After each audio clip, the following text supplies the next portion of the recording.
Good evening and welcome to Within the Madness. This is the men's edition. Joined as always by Raymond Lyons, Cardo W. Jr., Wilson Tarbay Jr., and we're going to start with the most recent score update on the men's side. Cardell, I'm going to let everybody know what happened since you were just watching it. UCLA was up 3 with on Alabama with little over 4 seconds left. Looked like they was headed to victory, but Alabama pushed the ball. They found what's my name now? I want to get his name right, Alex Reese, and he hit a 28-footer and then forced overtime. They had it. That saved Alabama from heartbreak because Herb Jones came to the line with UCLA up 1, and he missed both free throws. And UCLA came down foul, hit both free throws to get a 3-point lead, and Alabama came back. Alex Reese hit y'all know how March Madness is. It's always some memorable buzzer. It's every year, dog. You can't. It's coming. You know it's gonna be somewhere, and this will be in that highlight reel for that was a big shot, man, for real. So this game was just a tale of two halves, man. It looked like UCLA had it all clicking in the first half. Then Alabama, they had it going. I mean, they got it going in the second half, man. Petty Jr. His nickname is Peach Jam Petty. Because in Peach Jam he went off. Yeah. You know what I'm saying? If you go off on that stage, that's pretty much the March Madness of AAU. So this is just another day at the office for him, man. But he's came up big, 16 points, 3 rebounds, man. Leading Alabama, and honestly, what helped Alabama in the second half was they got better production from their bench. UCLA only has 8 points from their bench for the game. Alabama's well over 13. They're almost at 30. So their production is and they're efficient. So that's what saved them because the starters, Alabama starters, have been thoroughly outplayed by UCLA's outside of Ellis and Petty Jr. I'm sure you guys, some of you watching already got that game on or excited about how this one's going to end. Again, man, folks out here fighting for the chance to get to the Elite Eight. Like Cardell said, it's in the title. It's madness. The last game of the night on the men's side is in the West region. 6 seed. It's a 6-7 matchup. USC taking on Oregon. That one should be a good one. Last night, had some interesting finishes. 15 Oral Roberts saw their run come to an end. They got a good opportunity, but they fell to Arkansas 72-70. That was a great game, and you guys have mentioned this a couple times about some folks having great looks and something to think about. I'm sure that one got folks a little bit sick on the Oral Roberts side, but it was they had a really good run. In the Midwest region, Houston, it was a 2-11 matchup. Houston handled Syracuse's zone, beat them 62-46 to punch their ticket into the Elite Eight. Earlier today, look, all right, Gonzaga's a 1 seed for a reason. They handled Creighton 83-65. Andrew Nembhard led the Zags with 17 points, 4 rebounds, 8 assists. Whatever you guys want to share from that matchup or move on, it's up to you guys. Drew Timmy, my man, I call him the hippie man, with all respect. That boy just be cooking, man. It was easy for him. 22 and 6 and 4, man. 10 of 14 shooting. That means he had no resistance. It was just easy work. So yeah, man, he's my favorite, man. I gotta watch what I say, but let's just say he's a favorite of many people out here, who like to partake in extracurricular activities at night. I'm gonna leave it at that. So, but nah, he can ball, man. He just funny looking, man. But he can ball, man. So he's no joke on the court. So you gotta take him serious, man. And obviously, with Nembhard, the Florida transfer, what he's doing, he's always been a pure point. He's highly efficient, highly intelligent. You don't miss nothing with him. And subs didn't even need to go off, man. Just play your game and just do the little things. And it was easy, man. Creighton didn't really have an answer for him. Ray, did you have anything? Not too much, man. It's just like how Cardell ended it. Creighton just didn't have enough to contend with Gonzaga. Outside of Marcus Zagorowski, nobody else could really get anything going. And you're not going to beat Gonzaga with just one person. Like that's just not happening. They got too much on their roster from top to bottom. and they had the best player on the floor on their team. So this was a foregone conclusion. Not surprised that this game went the way it went. All right.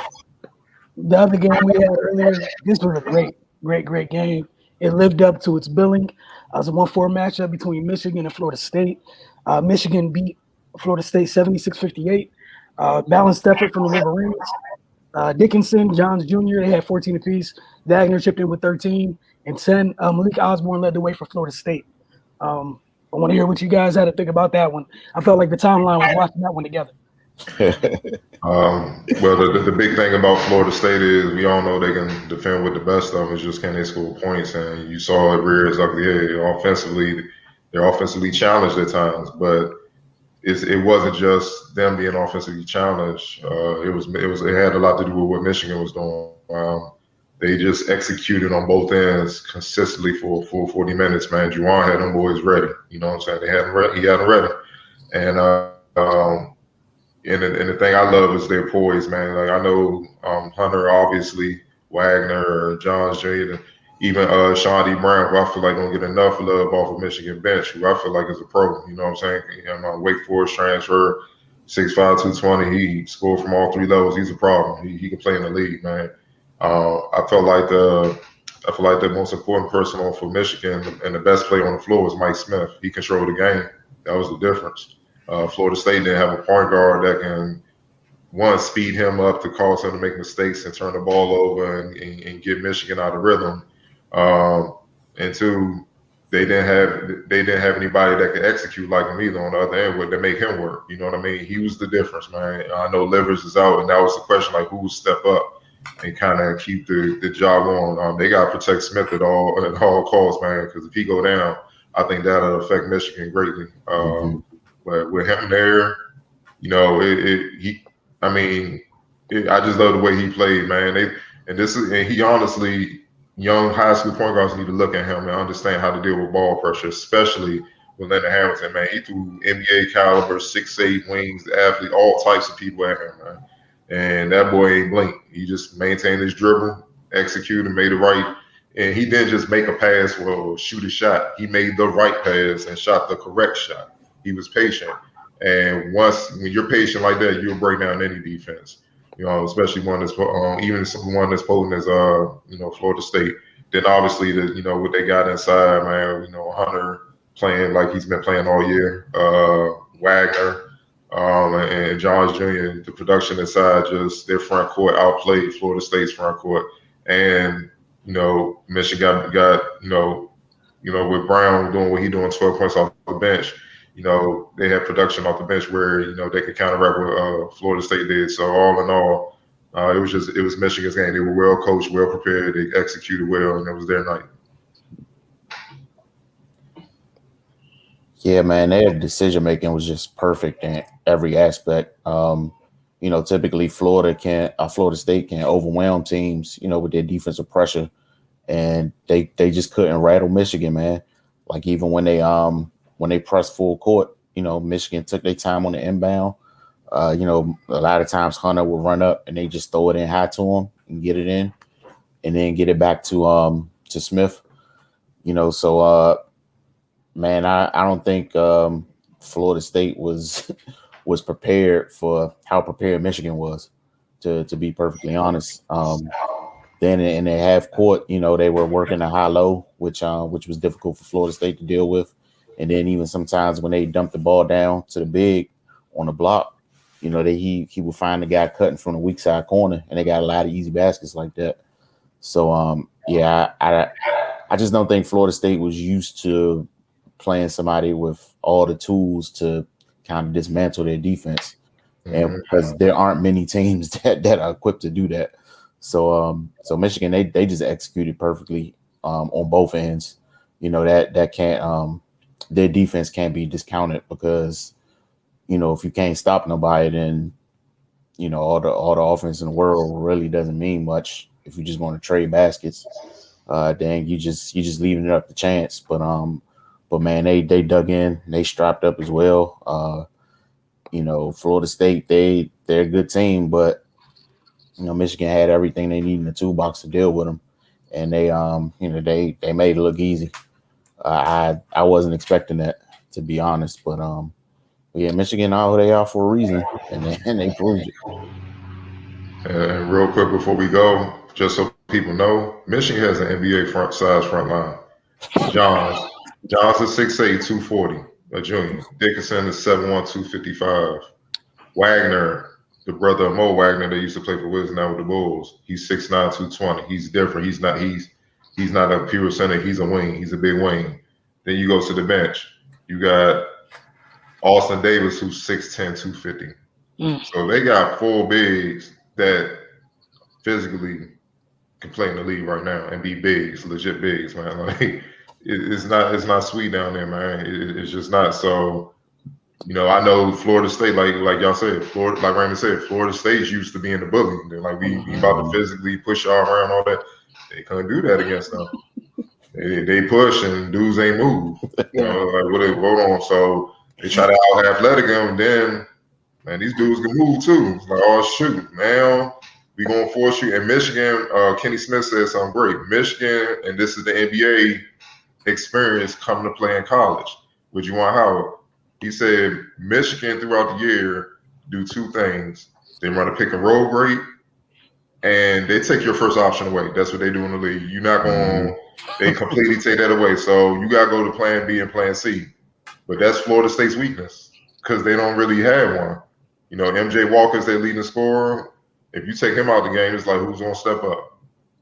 You may get somebody. You might get Scotty Barnes, where they might get great up, and then it gets real, and that's when they lose, man. So yeah, kudos to Juwan Howard. He got him executing like an NBA team, and it's a culture, man. You can see it, and and his success, ironically, is helping a whole lot of black coaches get jobs all of a sudden. See how they copycat and all that, but that's a whole nother discussion we're gonna discuss. It's funny how that works, though, right? You didn't even want them, man. Now y'all relevant again and good. And they hire black coaches out there, man. And now it's a lot of like, did you play in the league? Kimmy English, Georgia, did you play in the league? You got some league experience? Yeah, we gotta have it like Juwan. And Penny won the NIT championship, so yeah. Shout out to them too. Yeah. But now, like I was tweeting a little bit during that game. Dog, I was almost speechless with their execution. You're not supposed to be executing like that consistently on a college level. Like I was drafting up tweets and deleting them because as soon as I was about to tweet something, they did something else. And again, dog, that's how you run a team. The Smith kid, man, put on a clinic. He put on a clinic. He did. Anytime he needed to score, he did. Outside of that, the ball always went where it needed to go. And Cardell, I know you mentioned about their size. I love the vision of all the bigs. They're all such very good and willing passers. They put them through some things, man. I thoroughly enjoy it. Look, Hunter, to me, that's always been his best skill. Like people don't even know his full game because you had to have seen him at the Mather and on the AAU circuit with Takeover and see how Mike Jones and Stevens used them a lot, man. Like they don't even understand. But like I said, with Michigan, he don't need to display all that because you see the guard play that they have, the wings that they have. So it's just Juwan's teaching him how to be big because that's what's gonna get you in the league. And then when you get to the league, you get to showcase everything. That's the whole point because a lot of bigs don't know how to be big. So Hunter's gonna be ahead of the learning curve where you gonna see he has a perimeter skill set, but he can go down on the block and be a big man, and that's rare. When you got that, you got something special. Then it's just gonna be for him to understand, just adapt everything to the NBA level. But look, man, he always had that. His best skill is passing, man. He like WCAC, all they did was throw little dudes under him to try to stay up under him to get him in foul trouble. Mike Jones like, okay, put you in a high post, back door here, Earl. Back door, here you go. Here you go, Tyrell. Go ahead, y'all eat. Then when they get going, you got to back up because you worry about them going back on. And that's when Hunter go to work. Then he go pick and roll situation, man. Like he was prepared, though. Like Mike Jones said it on our show, he was prepared to play college basketball. So the transition was smooth, man. I'm looking forward to them as they go on. I did fill out one little bracket where I had them all the way, so hopefully we'll see if it turn into anything. Because some folks' brackets got busted because this year was wild. So I feel like I'm still in the race. Before we end, look like UCLA gonna finish this off. They up 81-72 in Alabama with 38 seconds left for overtime. So Hey man, It's like they shall be moving on. I think they face Florida State and Michigan. Well, I think they face Michigan. My fault. So that's gonna be a good one. Yeah, it is. And shout out to UCLA, 11 seed out here still dancing. they was in a playing game, man. Yeah, Dang. yeah. Open. All right, y'all. Thanks for watching the men's edition of Within the Madness tonight. We'll be right back in a couple minutes. Go through what's going on the women's side of the brackets. Again, everyone's trying to get try to secure their spot in the Elite Eight. We'll be right back.